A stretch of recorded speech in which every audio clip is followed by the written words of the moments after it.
Denis Kadima est jusqu'au boutiste. Les élections vont se tenir dans les délais constitutionnels. C'est sa déclaration l'autre fois en Séoul. Est-ce que cette déclaration sera-t-elle appliquée sur terrain? Nous allons tenter de répondre à cette question. Ils sont 26 pour un seul fauteuil présidentiel. Chacun est en train de battre la campagne à sa manière. Nous allons revenir à la campagne électorale. Oui, mais pour quel discours? Le président Tshisekedi, il est candidat à sa propre succession. Pourquoi le peuple doit lui donner un second mandat? On va en parler dans cet entretien spécial qui reçoit pour vous Godé Mpoyi. Il est le président de l'Assemblée provinciale de Kinshasa, Tarsis Loseke, un cadre de l'Union sacrée de la Nation et un tshisekédiste d'État et Kouanim. Cet entretien avec Teddy Guillet qui est à ma droite. Teddy, bonjour. Bonjour Vincent, bonjour à nos invités, bonjour à tout le monde. Godé Mpoyi Kadima, bonjour et bienvenue. Vous allez bien? Très bien, par la grâce de Dieu. L'Assemblée provinciale de Kinshasa, comment elle se porte? Très bien. Très bien. Et en mode suspension des plénières. En mode suspension des plénières. Voilà. Mais la suspension sera levée quand précisément? Il faut poser cette question-là au VPM intérieur. Vous vous êtes bagarré avec le gouverneur de la ville de Kinshasa lors de votre rencontre avec lui chez Peter Kazadi. Est-ce vrai? Bon, élevons les débats. Élevons les débats. Moi, je suis un monsieur, donc il ne faut pas... je ne suis pas un déchet social quand même. Hein. Mais qu'est-ce qui s'est passé? Les Cunov voudraient savoir ce qui s'est passé. Parce que sur Internet, il y a beaucoup d'interprétations. Maintenant que nous avons... Je ne parle jamais de personnes. Le jour où je vais parler de personnes, je parle de mon grand frère ici, je parle de Mabi Molumba. Donc, évitez-moi très, très modestement. Mais président, ces débats... Moi, je ne suis pas dans ça. Mais si on ne parle même pas de personne, non. Je ne suis pas dans ça. Posez-moi la question sur le professeur Loseke. Ah oui. Je vais vous dire que pendant que moi j'étais étudiant, il avait eu le courage de déclarer que Papa Etienne Tshisekedi, de très heureuse mémoire, n'était pas fou. Demandez-moi comment va le professeur Mami.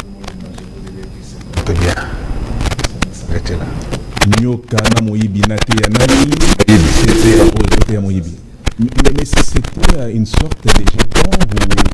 C'est comme un Godé Mpoyi provocateur, nous pouvons le dire ainsi. Les gens pensent que nous sommes tous des médiocres dans ce pays. Godé Mpoyi a une histoire. C'est depuis de Mobutu.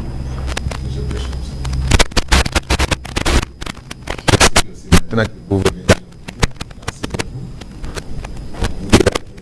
Godé est dans les médias depuis. Nous avons pris ce qu'il a montage avec mon frère de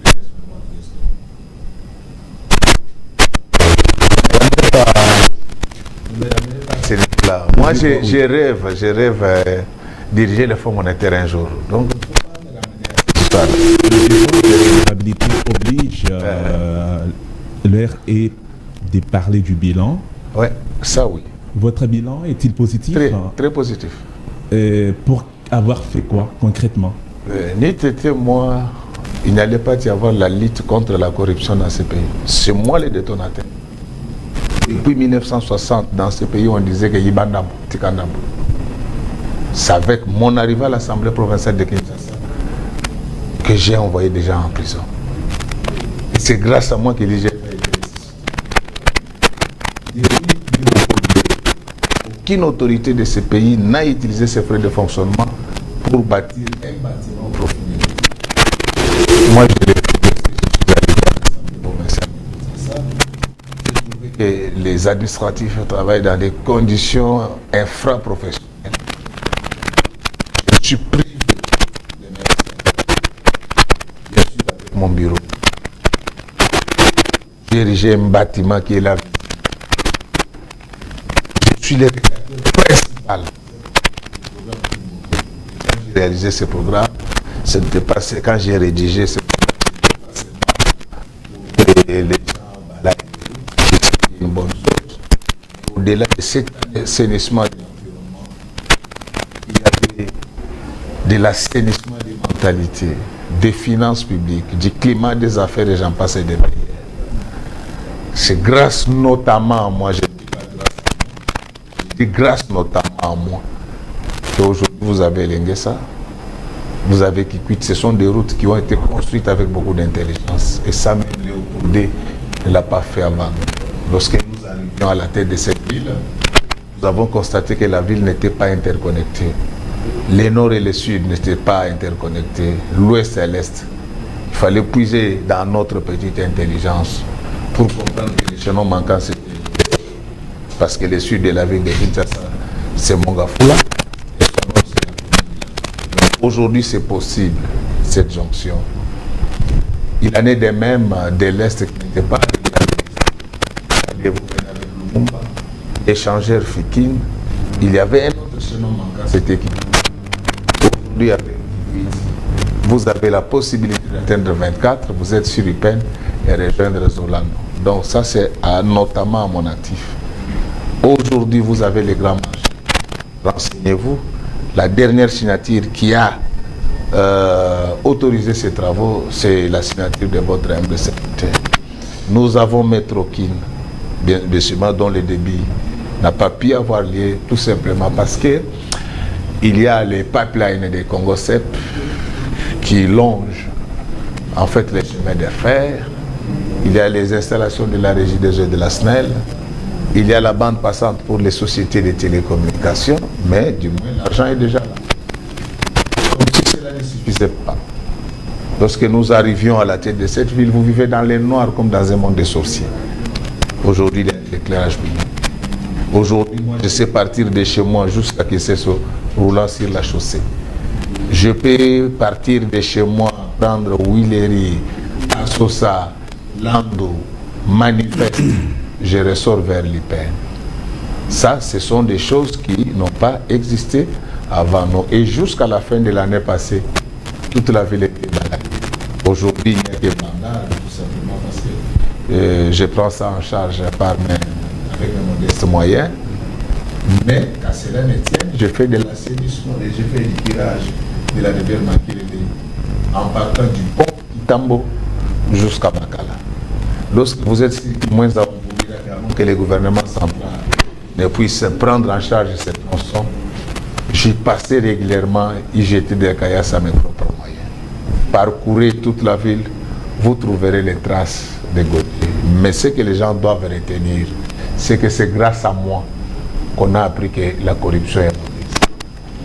C'est grâce à moi que l'IGF a été ressuscité. Donc, aujourd'hui, le succès de l'IGF, c'est aussi le succès de Gauthier. Si on parle de 16 milliards aujourd'hui, Gauthier est parmi les... Si l'auteur principal, c'est l'auteur compositeur, c'est le président de la République, mais quand il faut chercher parmi les interprètes et les atalabes, donc vous allez me trouver. Mais ça, vous le dites bien, votre église a été scellée récemment parce que vous n'étiez pas en ordre avec le fisc. Nous allons y revenir dans le cadre de cet entretien. Oui, allez-y, avant de prendre la question. Ça, je peux répondre si vous le voulez. Oui. Si vous le voulez. Allez-y. C'est faux, archi faux. Je suis l'une des rares églises qui paye les impôts avant même de faire la politique. Donc c'est faux. C'est faux. C'est grâce notamment à Gauthier qu'on ne parle plus de l'éboulement Zengel. On vous avait dit que l'éboulement Zengel était une affaire de sorciers. Aujourd'hui, ça n'existe pas. Mais grâce à Fatih Béton, il nous donne les moyens. Merci beaucoup. Le qui est au Congo central, il poursuit sa campagne électorale. Tarcisse Loseke, un tshisekédiste des premiers temps. Vous étiez parti avec Bruno Tshibala. Vous voici de retour dans votre IDPS qui est dans les 100.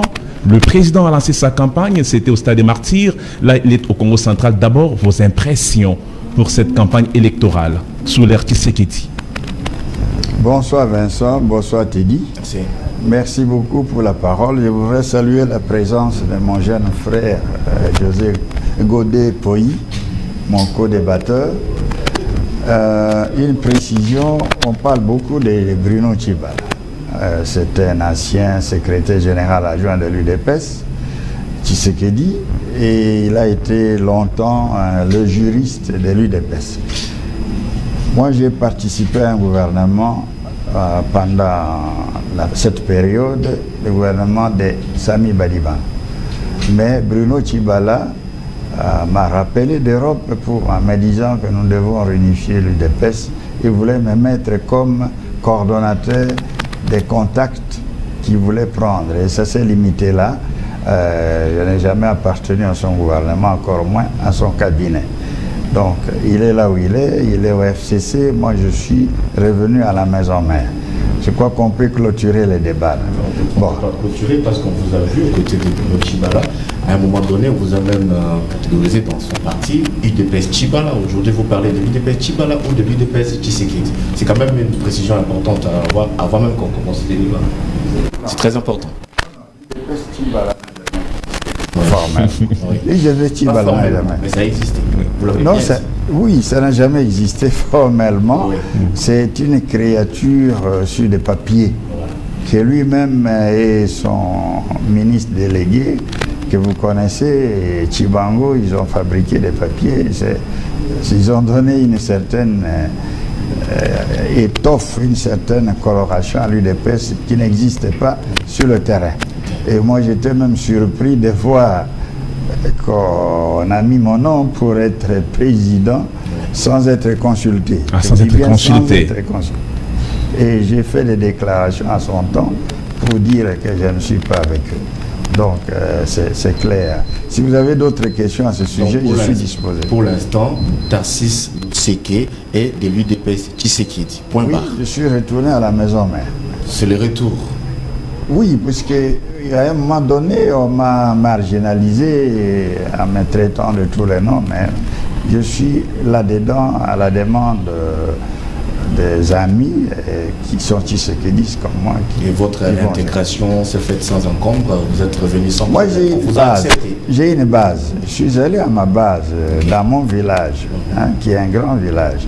On m'a accueilli et l'intégration s'est faite normalement. Si on doit parler de base, dans ces pays, tout le monde a une base, tout le monde revendique une base. Mais il y a base et base. Hein? Oui. Il y en a qui n'en ont pas, mais qui en parlent. C'est peut-être incompréhensible. C'est le rôle qu'a joué cette base pour votre réintégration. Nous, on veut savoir votre position. On peut vous catégoriser sur quel label. Vous dites que vous êtes de l'UDPS et vous évoquez votre base.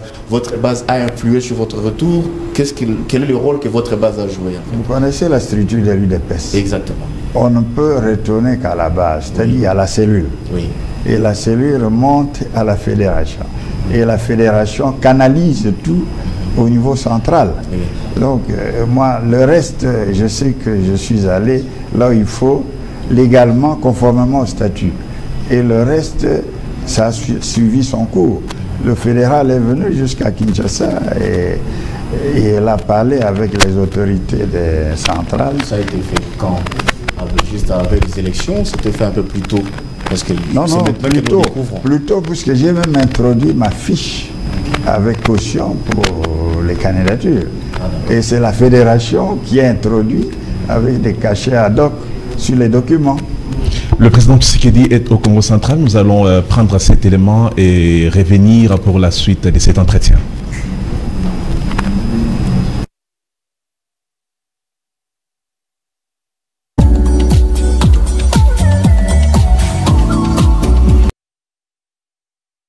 Très déterminé pour accompagner la haute autorité des références de son parti et candidat numéro 20 à l'élection présidentielle, Augustin Kabouya, ainsi que de milliers de combattants de l'UDPS ont répondu présents ce lundi 20 novembre à Mwanda, dans le Congo central, à côté des autres partis et regroupements politiques membres de l'Union sacrée de la nation.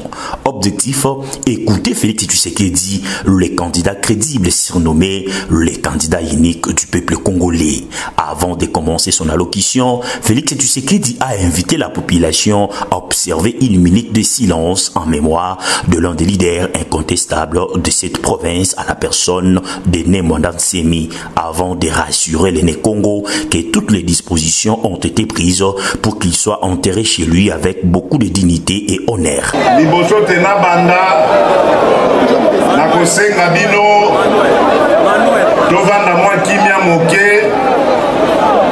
Sangwa mawa oboyebi na yamatanga ekangaki biso yankaka Mwanda Nsemi asilaki kotika biso kasi Zoto na ye nano ekundami te, tosi topesi deja ba instruction po ete bamema ye ti na mabele ya bankoko na ye.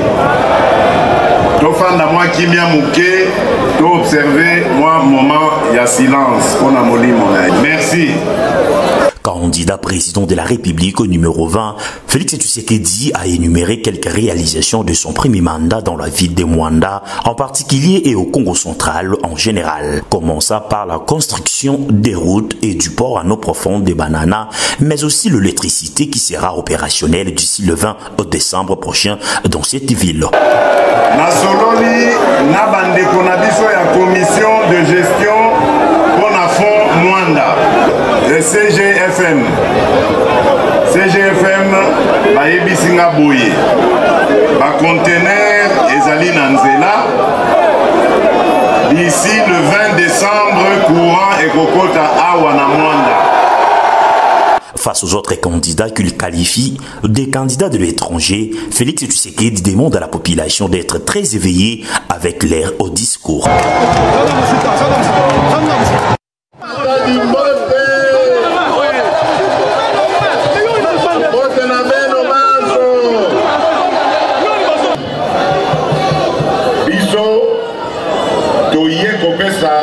Ba jeune misala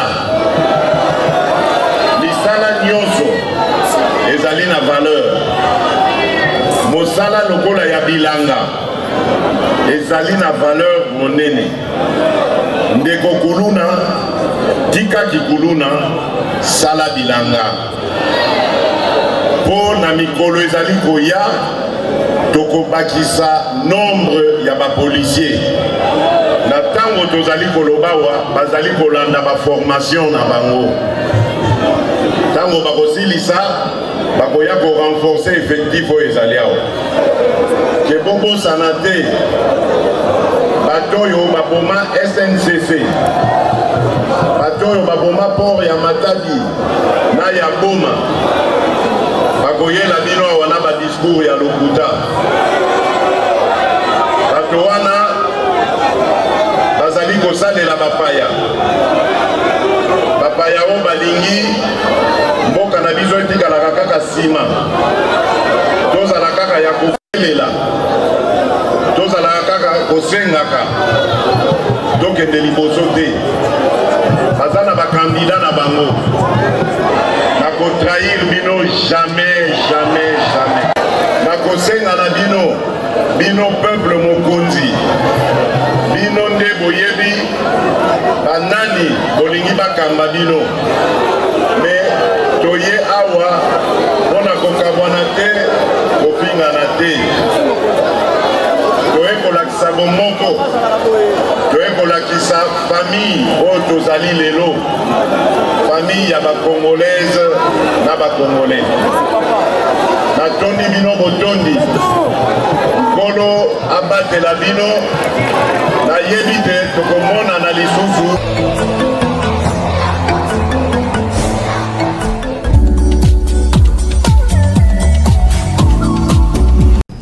C'était le candidat numéro 20, Félix Tshisekedi, dans le Congo central. Tarsis Loseke, je voudrais revenir sur la déclaration de Moïse Katumbi qui qualifie le président Tshisekedi d'un prometteur qui n'a pas rien fait pour le peuple congolais, un candidat à éliminer et à ne pas élire par la population. Il a dit à Kisangani où il a fait un carton plein.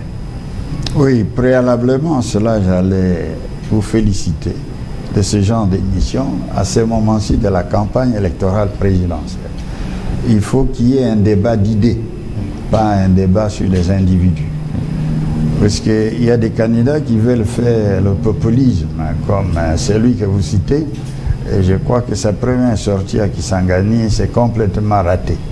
Il a raté parce que son populisme, c'est s'attaquer à Fachi. Et il n'en est pas capable, et vous voyez vous-même avec les images du Congo central, ce n'est pas la même chose, il n'y a pas de comparaison possible. Mais c'est de bonnes guerres en politique. C'est de bonnes guerres. Bon, je reviens à votre question. Il a parlé des promesses non tenues, n'est-ce pas? Mais je vous dis que M. Katumbi ne sait pas de quoi il parle. Il ne sait pas de quoi il parle. Pourquoi? puisqu'il est dans le rôle d'un président de la République, même s'il est candidat maintenant, de faire des promesses. Et ce n'est pas à lui d'assurer l'exécution ou l'aboutissement de ce projet. Il a un exécutif. Donc il fait des promesses et il laisse l'exécutif faire et il va évaluer la réussite ou pas. Donc on ne peut pas diaboliser un président de la République puisqu'il a promis et que ça n'a pas été accompli. Autre chose, lorsque les candidats présentent leur programme, c'est un chapelet de promesses. Ça c'est présenté autrement, mais ce sont des promesses. Et ces chapelets de promesses, c'est tous les candidats qui les font, en commençant par Katumbi lui-même. Un jour, nous ferons la comptabilité de tout ce qu'il a promis depuis qu'il fait ses déclarations ou ses discours. Mais est-ce que ce n'est pas important aujourd'hui que Katumbi puisse faire aussi une évaluation, un bilan du président Tshisekedi, parce qu'il vient de finir un premier mandat avec les promesses qu'il a faites pour son premier mandat et les promesses non tenues, il est quand même dans les droits de les dire. Parce qu'il a cité quelques exemples, la sécurité à l'Est, l'emploi des jeunes, l'électricité, l'eau et consorts, c'est quand même quelque chose c'est ça aussi les débats d'idées, comme vous avez dit. Non, c'est vrai, il a épinglé certains éléments, mais il fait ses bilans de manière spécieuse, c'est-à-dire à sa manière. Il ne prend pas en compte d'autres réalisations ou d'autres éléments positifs. Il devait faire quoi concrètement? Non, il devait être objectif tout court. Prendre tous les éléments dans tous les secteurs, évaluer. Et il faut aussi évaluer d'où nous partons. Parce que si on prend, parce que nous allons en parler, si on prend le bilan de M. Katumbi lui-même, quand il a dirigé les Grands Katanga pendant 9 ans, le bilan est 0, si pas moins. Pourquoi? Parce qu'il n'a rien fait au Katanga. Mais il joue le beau rôle. Le meilleur gouverneur à l'époque. Qui a dit qu'il est le meilleur? Vital Kamerhe, par exemple, l'avait pris comme ça, ce sont des flatteries qu'il faut nous épargner. Non, ça, c'est entre les copains, les anciens des PPRD qui se flattent entre eux. Ça n'a pas d'importance. Mais Katumbi a démontré qu'il est nul, parce qu'il a eu à diriger pendant 9 ans une province la plus riche de la République. Il n'a rien fait. Il a rançonné les opérateurs économiques pour mettre de l'eau potable, donner de l'eau potable à la population, l'électricité et les infrastructures. On n'a rien vu. Il a mis tout cet argent dans sa poche. Donc nous ne pouvons pas parler des bilans de Katumbi. Félix Tshisekedi a un bilan extrêmement positif que nous pouvons démontrer et que tout le monde reconnaît. C'est vrai qu'il y a des secteurs qui n'ont pas marché, mais 5 ans avec tout ce qu'il a connu comme problème, la guerre à l'Est, l'épidémie de Covid et la conjoncture internationale, la guerre en Ukraine et tout ça. Donc il n'a pas eu facile pendant 5 ans. Et nous espérons que les 5 prochaines années, il peut avoir un programme costaud que nous allons tous mettre en œuvre pour montrer à la population que Fachi est réellement béton. Je voudrais poser cette question au président de l'APK, Godin Pouilly. Le président Tshisekedi avait dit lui-même que s'il n'arrivait pas à instaurer ou restaurer la paix dans la partie orientale, il va considérer son mandat comme un échec cuisant. Peut-on ici lui rappeler que la paix dans l'Est n'est pas effective? Bon, je voulais d'abord rappeler ici que, très modestement, vous avez affaire aux professeurs d'université et du coup, nous ne sommes pas des militants. C'est vrai que nous sommes des partisans. Moi, je suis de l'Union Sacrée, je soutiens le président de la République. Mais vous savez que quand ça ne marche pas, moi je dis que ça ne marche pas. Et quand ça marche, je dis que ça marche. Et on ne peut pas régler, lorsqu'on établit, on analyse les politiques publiques. On doit éviter des analyses sectorielles. Ça, c'est la rue. Hein? La rue, il avait dit que la guerre allait prendre fin. Est-ce que toute la vie du Congo ne constitue que de ces pas-là sécuritaires? Donc, ici, bon, vous allez les rencontrer pour lui poser la question. C'est pas la rue, il faudrait relativiser. C'est pas la rue qui a dit que c'est le président Tshisekedi qui a fait cette déclaration. Non. J'ai dit que lorsqu'on fait l'analyse des mandats, on ne doit pas se calfeutrer sur un seul secteur. Ça, c'est ce que moi j'ai compris. Je ne suis pas le chef de l'État pour répondre à sa place. Mais tel que moi j'avais compris les choses, c'était un métalangage. Donc en philosophie, il y a le métalangage, il y a la métonymie. Lorsque lui considère qu'il a échoué, ne nous poussez pas, nous les scientifiques, à conclure de la même manière, parce que chacun a ses objectifs.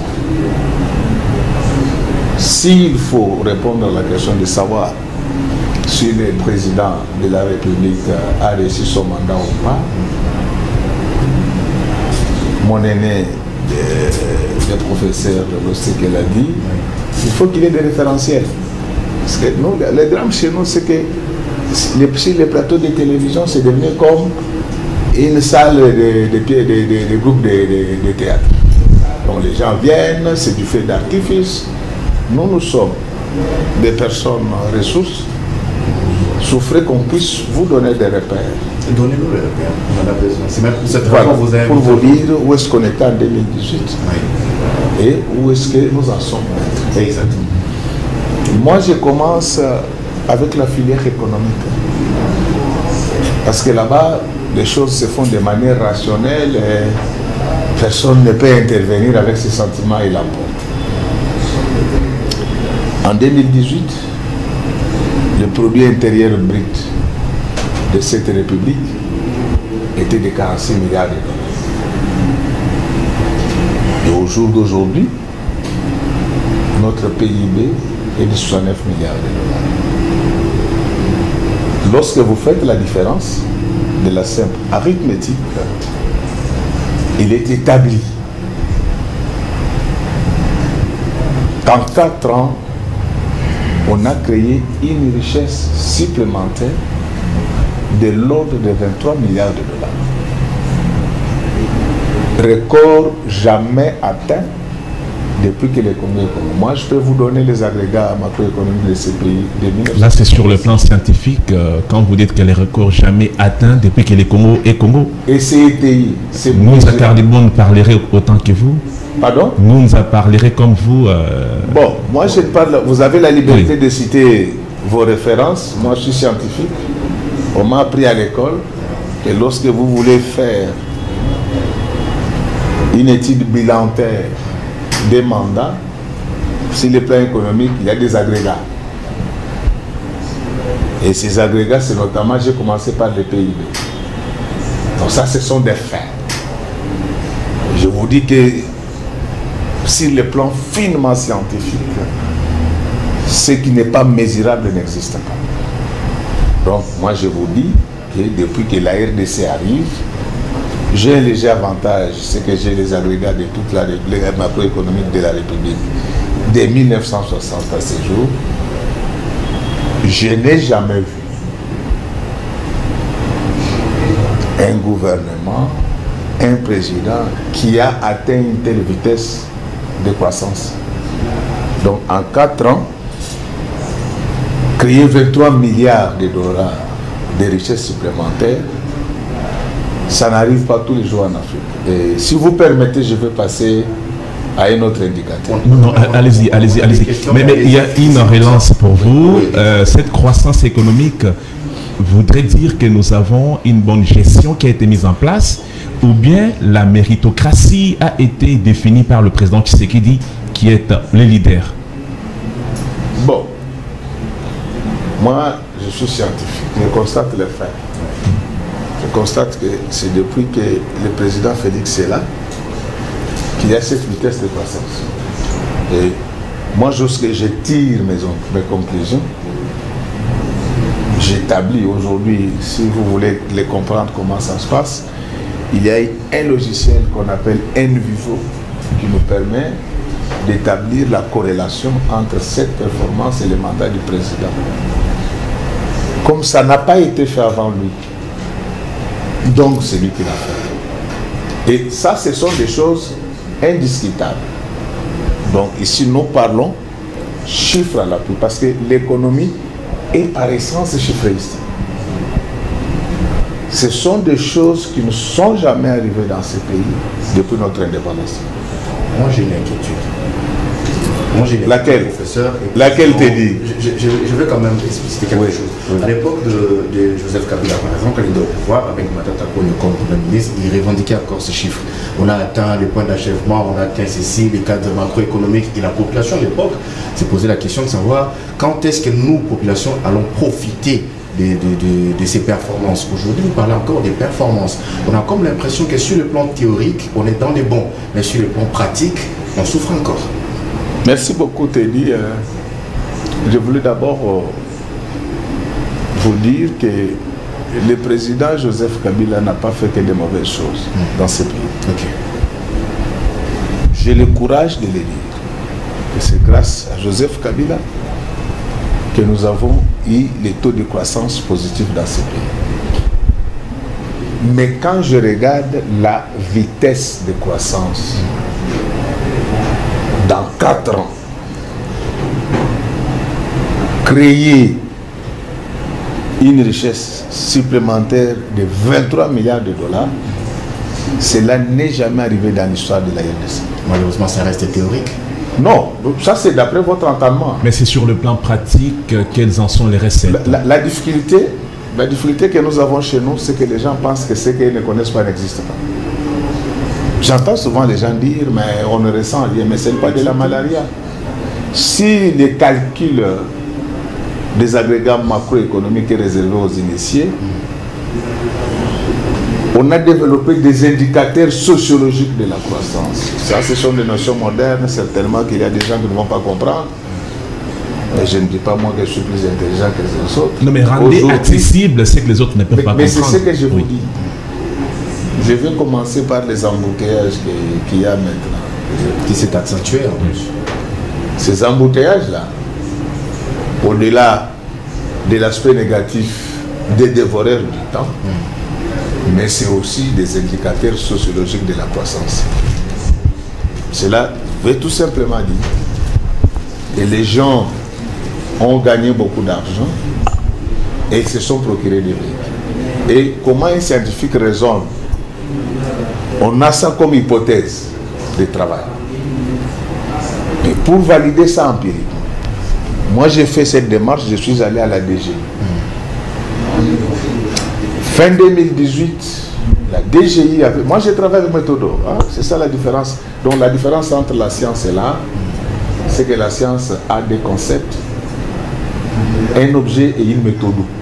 C'est ça la différence peut-être entre nous et vous, pas vous. Ça c'est l'hypothèse que vous avez dit. C'est genre, oui, non. Et l'hypothèse là, lorsqu'on valide l'hypothèse, on la transforme en thèse. Mais on peut aussi le faire opposer une autre hypothèse. Non, bon, là je crois que vous voulez nous amener dans... Pas du tout, nous voulons juste avoir la lumière. Nous parlons de choses cartésiennes. Exactement. Pour s'assurer que cette croissance-là, ces embouteillages-là, tirent leur origine dans la croissance, je suis allé à la DGI. En 2018, la moyenne de véhicules immatriculés à la DGI était autour de 650 000 véhicules. Et aujourd'hui, nous sommes à plus d'1 200 000 véhicules. Donc vous comprenez que ce sont des indicateurs sociologiques. Le problème, c'est que les gens chez nous, vous savez, si vous aimez la science vous aimera. Il appartient aux hommes de s'élever vers la science et non à la science de descendre vers nous. Lorsque vous êtes à l'université de Kinshasa, on est en train de clôturer cette université-là aujourd'hui. Les hommes ont été réflexions. C'est pareil à l'IPEN, c'est pareil à l'IBTP, et j'en passe des meilleurs. J'étais à l'université d'écologie, les chantiers poussés. Ce sont des indicateurs sociologiques de la croissance. Ça s'apprend à l'école. Sans le président Tshisekedi, donc, nous n'aurions pas atteint ces performances. S'il vous plaît. Oui. Donc moi, je vous dis que ne nous prenez pas nous comme des militants. Non. Nous sommes des partisans, mais rationnels. Moi, je vous fais le constat qu'avant lui, il n'y avait pas les 23 milliards. Je vous fais les constats. Je suis dans l'enseignement depuis plus de 20 ans. Je n'avais jamais vu la beauté qu'il y a maintenant dans nos hommes. Moi, je suis professeur ordinaire de l'Université de la faculté des sciences économiques. Mais la vie d'une nation ne dépend pas, ne se limite pas seulement à la réputation des hommes d'étudiants.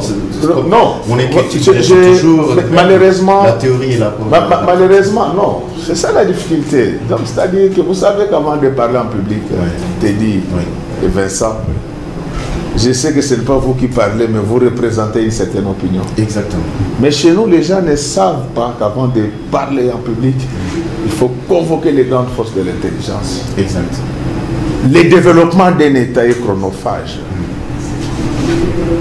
Alors là, nous mélangeons les pinceaux. Je ne sais pas si nous parlons de l'économie ou bien nous parlons du développement. Vous avez parlé des indicateurs économiques. Nous parlons des indicateurs macroéconomiques. Exactement. Et donc, je vous l'ai dit, tout scientifique sérieux va les constater. Celui qui ne va pas les constater, soit vous l'amenez au CNPP chez le prof Loseke pour qu'il soit soigné, soit vous me l'envoyez pour qu'il soit formé et formaté, et soit vous l'amenez chez le cardinal Ambongo pour sa délivrance, pour qu'il soit exorcisé. Donc ici, ce sont des faits. Je vous fais voir quel a été notre PIB en fin 2018 et là où nous en sommes. 23 milliards de dollars de richesses supplémentaires constatées. Ce n'est pas en 5 ans qu'on doit tout changer dans un pays. Si vous ne connaissez pas l'histoire du monde, je vais vous aider. L'Europe a été construite pendant 400 ans. L'Europe qu'on envie là, lisez bien l'histoire, je ne dis pas que nous allons faire 400 ans. La Chine se bat depuis 1950. La Chine n'est pas un État développé. Je ne vous parle pas seulement de ce que j'ai lu dans les livres. J'ai fait une partie de mes études. Les dieux totipotent et omnipotents. La création de ce monde lui prit 6 jours. Et là, je vais revêtir mes oripeaux de pasteur pour vous dire que pendant ces 6 jours, les liminaires ont été créés au 4e jour. Et comme il n'y avait pas de liminaires, comment on comptait les jours avant les liminaires? Je quitte ce terrain théologique, je rentre sur les pistes managériales. En management, il y a ce qu'on appelle les 4 ressources fondamentales des organisations. Nous avons les ressources matérielles, financières, humaines, étant comme ressources. Donc quand il me donne des objectifs, donne-moi aussi des temps. Très bien. Donc, ce n'est pas dans 4 ans qu'on doit résoudre toute la misère. Je voudrais vous arrêter. Et si vous ne le savez pas, papa messager, c'est immédiat. Dans ces pays, il y a un plan national stratégique de développement qu'on appelle PNSD. Oui. D'après ce plan, nous serons l'État développé en 2050. Donc, je vois des gens qui débitent des sonnettes, des fois dans nos médias, on se dit, mais on parle de quoi? Nous parlons de l'économie, bien nous parlons du développement. Moi, je ne dis pas que je suis plus intelligent que les autres, mais je suis un peu éberlué de constater qu'aujourd'hui, les juristes parlent de l'économie, les économistes parlent de la constitution, les sociologues parlent de la médecine, et c'est tellement compliqué. Donc, restons dans les chiffres. Sur les plans chiffristes, nous sommes d'accord. Tarsis Loseke, en suivant Godin Pouilly, les indicateurs économiques en RDC sont au vert. Une croissance terrible que la RDC n'a jamais connue depuis son existence. C'est le pasteur Godin Pouilly qui l'a dit. Mais vous avez un Denis Mukwege qui est candidat président, qui remet en cause les bilans du président Tshisekedi. Le prix Nobel de la paix estime que le président Tshisekedi est un danger, qu'il faudrait écarter à tout prix. Vous ne voulez pas faire un débat d'individus, mais ils sont candidats présidents. 26 pour un seul fauteuil présidentiel. Pourquoi Tshisekedi doit avoir un second mandat? Fatalement, parce qu'il a une vision et il faut qu'il y parachève son vision. Il a commencé par des actions particulièrement sur le plan social. Et il y a la gratuité de l'enseignement, la couverture sanitaire universelle, et la gratuité des accouchements, rien que ça sur le plan social. Et il va étendre d'autres actions avec le plan de développement des 145 territoires. Et ces plans-là, nous aurons peut-être l'occasion d'en parler pour vous dire ce qui est réalisé à certains endroits. Ces plans appartiennent à la Banque mondiale, c'est la Banque mondiale qui a financé. Mais ils sont dans leur rôle des candidats et des concurrents. Ce sont des adversaires politiques, des fatis. Ils ne peuvent que dire cela. Mais nous sommes là pour défendre notre candidat numéro 20. Pour dire qu'il était dans le bon, il faut qu'il continue puisqu'il amènera non seulement la prospérité, comme l'a dit mon jeune frère Godé Poyi, mais aussi il amènera le développement qui va nous propulser vers l'émergence au niveau de certains pays, par exemple des BRICS et autres. Donc nous devons continuer ce que nous avons commencé. Nous n'avons pas à rougir, nous sommes dans les bons. Vous êtes dans la logique de consolider les acquis, parce que lors de son dernier discours face à la nation, le président l'a dit qu'on a le choix entre repartir à zéro et consolider les acquis. Et vous dites que vous êtes dans la logique de consolider les acquis. Moi, je pose toujours cette question. Quels sont ces acquis que nous devons consolider aujourd'hui? Mais ils sont nombreux dans tous les secteurs. Ces acquis, c'est éviter de revenir, comme le président lui-même a dit, et nous devons aller sur des chantiers qui sont en cours. À Matadi, il a parlé par exemple du port à eau profonde. Ce port-là, c'est un port qui va nous résoudre beaucoup de problèmes. C'est un vieux projet, jusqu'à aujourd'hui, ça n'a jamais été matérialisé. Si, quand j'étais au gouvernement Tshisekedi à 82, nous y avons. Mais c'est un projet qui doit prendre beaucoup de temps. Combien de temps? Ça dépend il y a eu des changements de gouvernement. Entre-temps, il y a eu l'AFDEL et le régime Kabila et autres. Mais lui, il est focalisé là-dessus. N'eût été la conjoncture internationale et les contraintes dont je viens de parler, on serait très loin. Et il y tient. Donc, il ne tient pas à ce qu'il laisse des chantiers qui ne sont pas achevés et il demande qu'on lui donne un second mandat, et nous sommes d'accord pour ça, pour qu'il ait ce second mandat, pour imprimer un autre dynamisme dans tous les secteurs économiques, social et même au niveau des infrastructures. Vincent, permettez-moi d'enchaîner avec le professeur Godé. Pardon, Teddy, une dernière question pour le professeur Tarcisse Loseke. Un second mandat, oui, mais ça craint parce que le président Tshisekedi avait demandé à M. Fortuna Bisselele d'entrer en contact avec Paul Kagame afin de solliciter son carnet d'adresse pour avoir des partenaires internationaux dans ces pays. Pendant que ces carnets d'adresse, Moïse Katumbi là. Et il n'aura pas besoin de demander à son conseiller de contacter Kagame pour solliciter son carnet d'adresse. Je n'avais pas cette information. Et je vous l'informe. Elle est certifiée. Fortuna Bisselele n'est plus à la présidence et conseiller privé. Je ne sais pas si cette démarche est encore de mise, mais nous pouvons avoir d'autres stratégies qui contrebalanceraient cette démarche que je trouve avec Kagame, qui ne nous aime pas d'ailleurs. C'est une démarche qui pourrait être contre-productive pour nous les Congolais. Mais ça s'apparente aux gens qui sont incapables de fléchir Kagame par rapport à l'incursion rwandaise dans l'est de la RDC. Vous savez, cette histoire de l'incursion rwandaise et de M23 fabriquée de toutes pièces, c'est nous-mêmes les Congolais qui allons résoudre ces problèmes. Je vous ai suivi tout à l'heure quand vous avez dit que le président n'a pas réalisé sa promesse d'aller à l'Est. Non, le président a fait beaucoup. Et il a ramené la paix, particulièrement en Ituri, où on s'est promené avec les têtes des personnes sur des casseroles ou sur les bassins. Il n'y a plus tout ça. Il a fait beaucoup de choses et les gens ne se rendent pas compte. Il y a des poches de M23 imposées par les Rwandais, mais le président a les ressources nécessaires pour y mettre fin à brève échéance. Téti. Oui, merci beaucoup Vincent pour la parole. Je reviens au professeur Godin Pouy. Moi j'aime vous appeler professeur parce que vous avez toujours des théories intéressantes. Moi je vais revenir sur les indicateurs. Vous avez parlé de beaucoup d'indicateurs et également aujourd'hui il y a un autre facteur pour lequel la population se focalise, notamment le taux de dollar qui ne cesse d'avoir la fluctuation au jour au lendemain. Katoum il a dit par exemple dans son discours à Kisangani qu'une fois élu il va baisser le dollar jusqu'à 90. Est-ce que c'est possible? Ou c'est encore un discours politique? Moi, je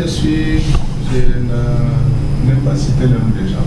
J'aime bien connaître le background des gens qui font ces déclarations établies. Avant de répondre à cette question-là, je souffrais que je complète quand même mon grand frère. Il sait quelle admiration j'ai de vous.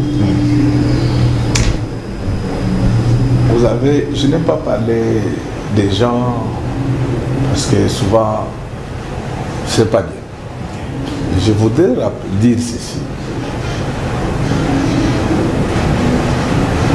Il y a une grande différence entre les prix Nobel de la paix et les prix Nobel scientifiques. Parce que je vois que chez nous, ça crée des confusions. Ce sont des notions très différentes. Jusqu'à ce jour, personne, et alors personne en Afrique centrale n'a jamais obtenu les prix Nobel scientifiques. J'insiste. En Afrique, c'est à peine les Maghreb, l'Afrique du Sud, un peu au Nigeria, là, dans des trucs de littérature. Parce que quand on parle de ces prix Nobel, il y a une confusion, les gens croient.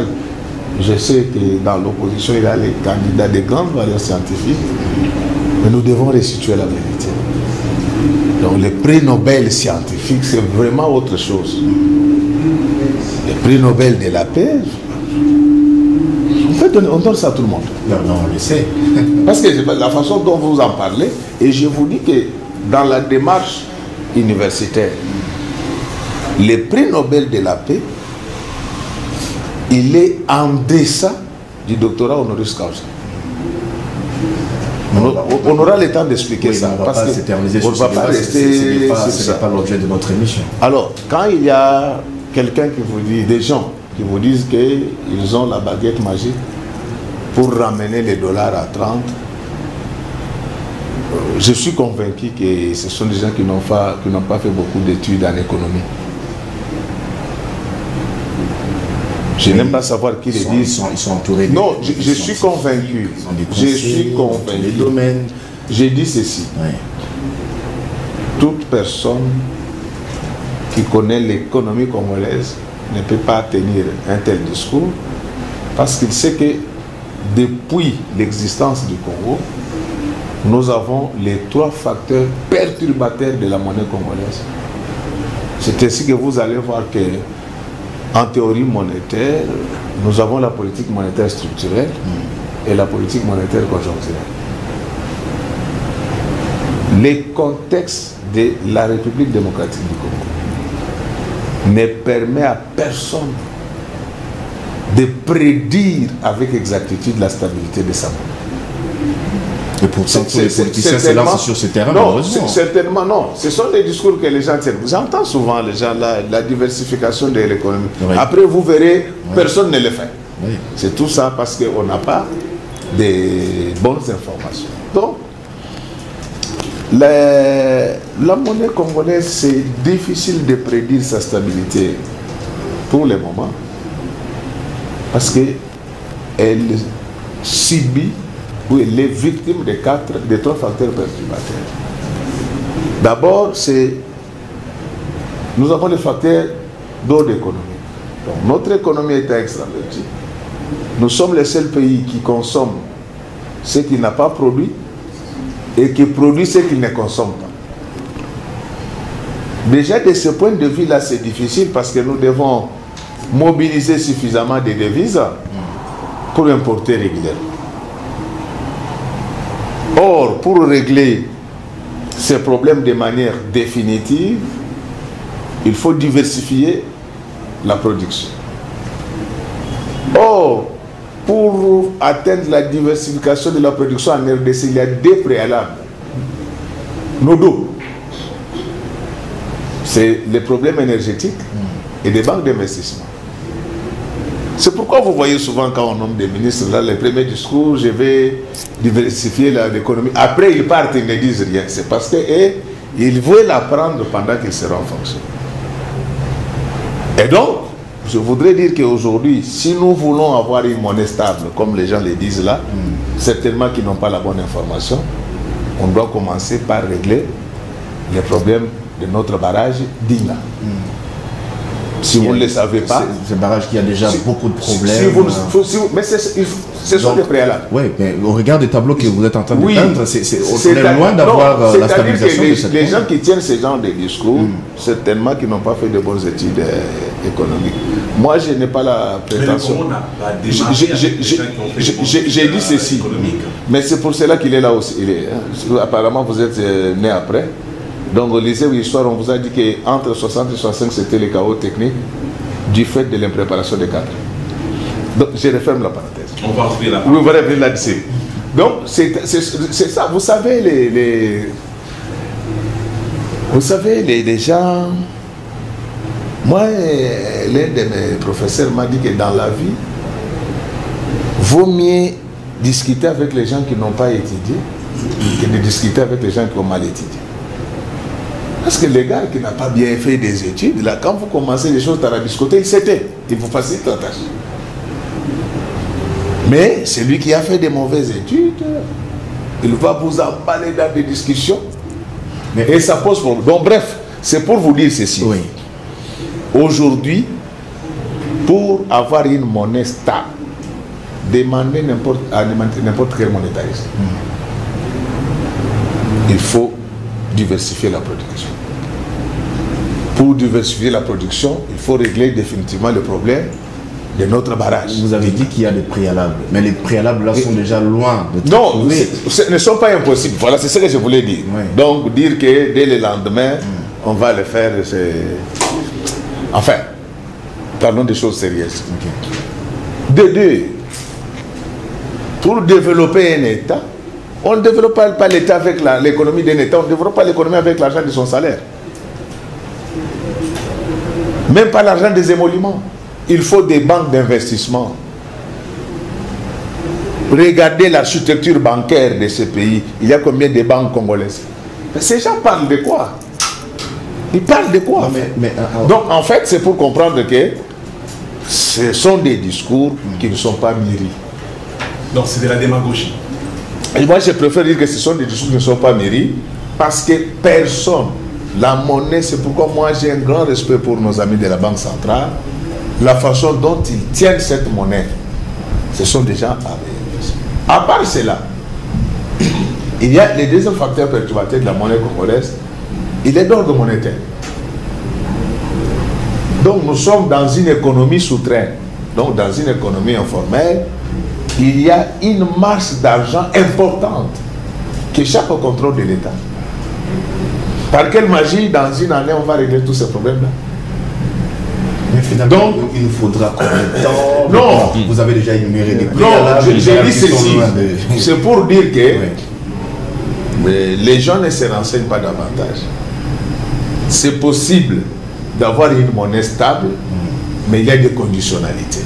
Donc si nous voulons avoir une monnaie stable, comme ailleurs... Dans le cas de votre pays, ces conditionnalités sont difficiles à atteindre. Non, mais pas impossible. Parce qu'en attendant, même si les barrages d'Inga, ça ne passe, ça ne se termine pas, on peut créer des barrages de fortune. Donc avec l'abondance hydrographique du pays, on trouve des barrages par-ci, par-là. On peut commencer par l'agro-industrie. Et quand vous commencez par l'agro-industrie, il faut d'abord couvrir la demande domestique.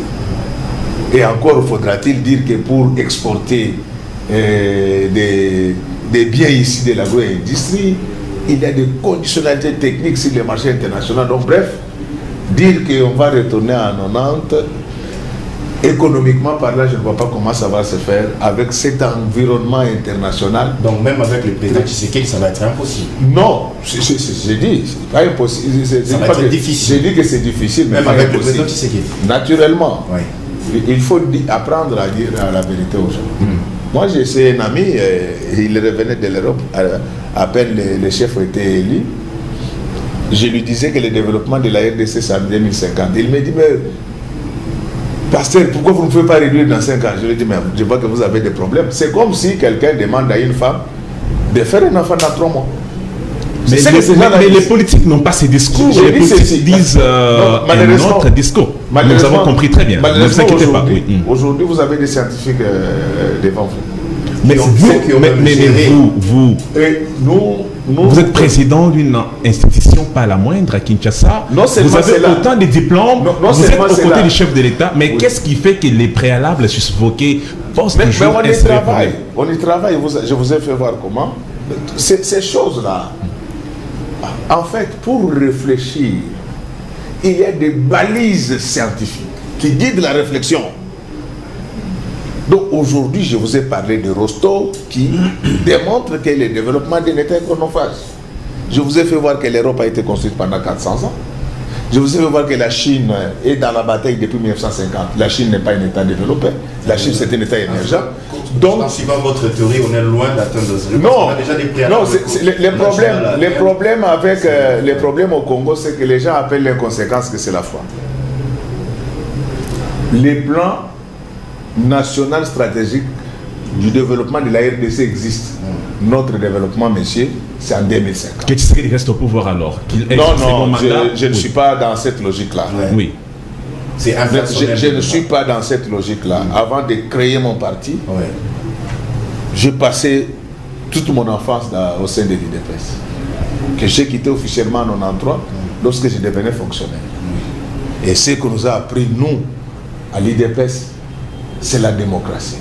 Donc il faut laisser le peuple lui-même se prononcer sur le nombre de mandats. Et il n'est jamais violé la Constitution. Donc ça, je ne parle pas de cela. Donc lorsque je parle de ces... Parce qu'en fait, peut-être vous ne m'avez pas bien compris. Non, il y a des étapes. Oui, les préalables. On passe d'un État pauvre à l'État revenu intermédiaire, à l'État émergent et à l'État développeur. Mais nous sommes un État pauvre. Parce que le critérium qui est dressé par les Nations Unies, c'est que pour être un État revenu intermédiaire, vous devez avoir un revenu par habitant qui oscille entre 1050 et 4000 $. Quand le président Félix est arrivé au pouvoir, notre revenu par habitant était de 550 $. 4 ans après, il nous a fait monter à 690. Donc nous avançons vers les statuts de l'État intermédiaire. Donc ces gens qui débitent ces genres de sonnettes, ils ne connaissent pas tout ça. Merci beaucoup. Maintenant, il faut d'abord qu'on puisse entrer dans la fourchette de 1050 à 4000 $. C'est quand nous allons entrer maintenant dans la fourchette de 4000 à 12 000 $ que nous serons un État émergent comme la Chine. Donc ces choses-là ne se dégradent. Il faut dire à ces gens-là que la Chine, toute deuxième puissance économique mondiale de son État, n'est pas encore développée.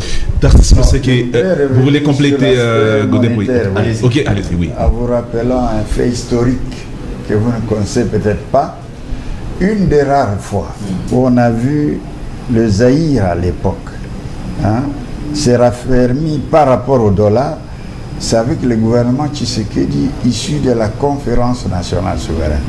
Qu'est-ce que je veux dire par là? Il y a un élément psychologique majeur en matière d'échange.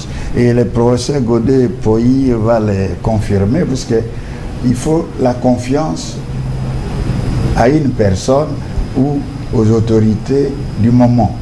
Mais ce n'est pas un Moïse Katumbi qui est ce qu'il est, parce que nous pouvons parler qui est Moïse Katumbi, comme Jean-Claude Mouyambo l'a décrit. Ce n'est pas lui qui donnera la confiance à ce pays pour que subitement, par baguette magique, les dollars, les taux du dollar diminuent comme si il avait les miracles, les traitements magiques pour cela. Mais il gère déjà bien son équipe de football Mazembe. Partant de ces faits, on peut se dire que c'est quelqu'un qui se connaît déjà en la matière. Il pourra faire mieux. Est-ce que vous pouvez comparer la République démocratique du Congo à une équipe de football. Et partant de et on en sait beaucoup sur ce qui se passe. Mais partant de ces questionnements, la plupart des présidents qui ont défilé à la tête du pays, beaucoup leur CV, nous en ignorons la substance. Moïse, on sait voir d'où il vient, ce qu'il a fait. Je ne sais pas. Vous faites allusion à quoi? Il a fait quoi? Non, on parle de son parcours. Je parle de son parcours, oui. Il a géré toute une province, oui. la province. Vous voulez qu'on parle de tout ça? Vous voulez qu'on parle de tout ça? Même si vous dites qu'il n'a rien fait. Non, non, il faut qu'on en parle alors. Est-ce qu'on peut en parler? Ben allez-y. C'est Moïse Katumbi. Oui. Qui est Moïse Katumbi? Moïse Katumbi, c'est quelqu'un qui était en exil en Afrique du Sud. Par la grâce de Joseph Kabila, il a fait venir et Katumba Mouaké, qui s'est autoproclamé Machiavel, l'a récupéré et ils sont allés dans les magouilles des minerais au Katanga où ils ont pillé la Gécamine et mis la SNCC en faillite. Donc c'est ça le Moïse Katumbi. Même l'équipe de football dont vous parlez là, c'est purement artificiel. C'est un manipulateur. Il est en train de manipuler toute l'opinion avec ses fanatiques pour montrer qu'il a une équipe de football solide. Quel est le classement du TP Mazembe au niveau de l'Afrique pour le moment? Est-ce que vous pouvez me le dire?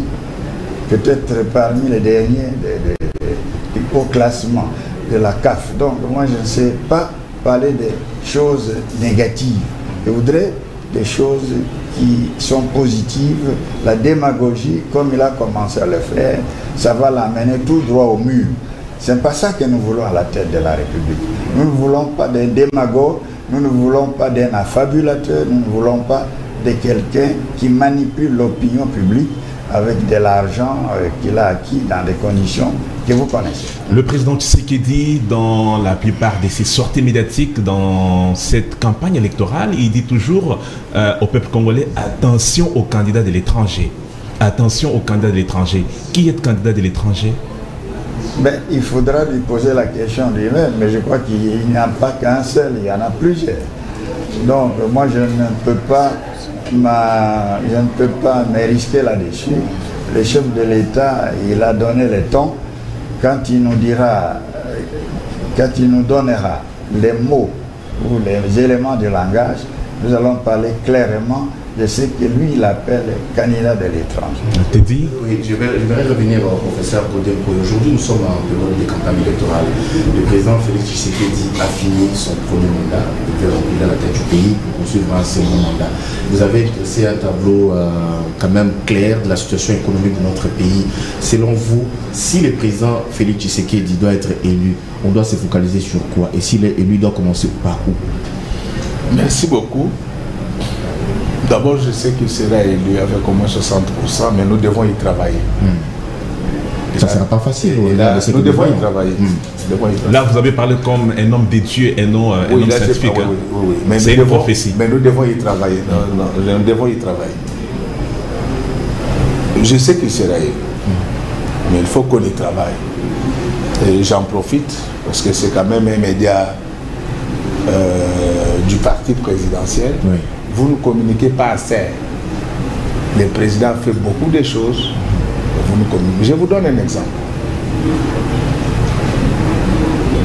Un candidat, parce que moi je n'incite pas le nom des gens, qui a bâti campagne à Kisangani à plus de 1000 km de Kinshasa. Dans les 2 minutes qui ont suivi, ces images avaient déjà envahi tous les médias. Mais notre chef, qui est à moins de 500 km... Vous avez vu les images du Congo central? Non, mais ça vient en retard. Non, mais je vous informe. S'il vous plaît. On le fait en temps réel. Je vous plaît, je ne conteste pas votre travail, mais je vous produis des conseils. Oui. Parce que vous ne comprenez pas l'intelligence qu'il y a, l'hypermédiatisation de la campagne des autres candidats. C'est ici qu'on a vécu ça, qu'on a vu ça. Mais nous avons des chaînes de télé chez nous. Vous savez qu'aujourd'hui, il y en a par milliers. Nous n'avons pas vu. Mais nous avons vu pour l'autre. En tout cas, ici, en fait, c'est ce qui va fonder la contestation. Quand les autres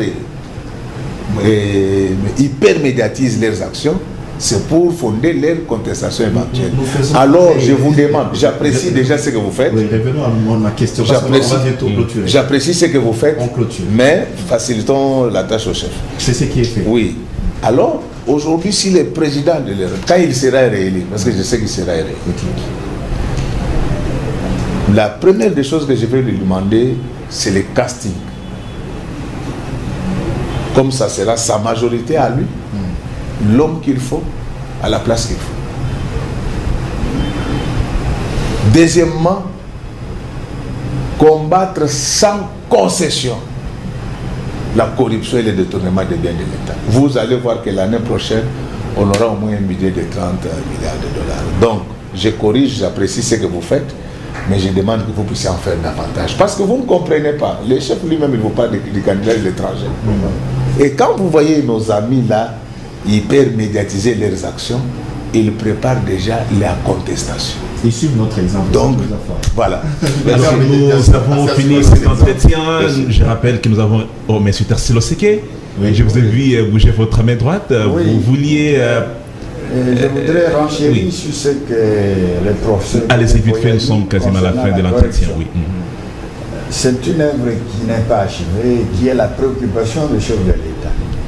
Moi, je pense que nous pouvons l'aider lors du second mandat, améliorant les méthodes de lutte contre la corruption. Oui. Non, mais nous ne pouvons pas ne pas être optimistes, c'est réel. Bon, nous devons l'aider à combattre la corruption de la manière la plus sévère possible. C'est la raison pour laquelle je peux vous informer quand je serai à l'Assemblée nationale. Okay. Ah, vous êtes candidat député national. Candidat, oui. Bonne chance. Je serai élu de toute façon. Mais moi aussi. Vous êtes aussi candidat? Oui. Ah, ok. Founa 56. Bandar 46. Vous allez donner le numéro. Quand je serai à l'Assemblée nationale, une des premières choses que je ferai en tant que député, c'est une proposition de loi créant le parquet anticorruption.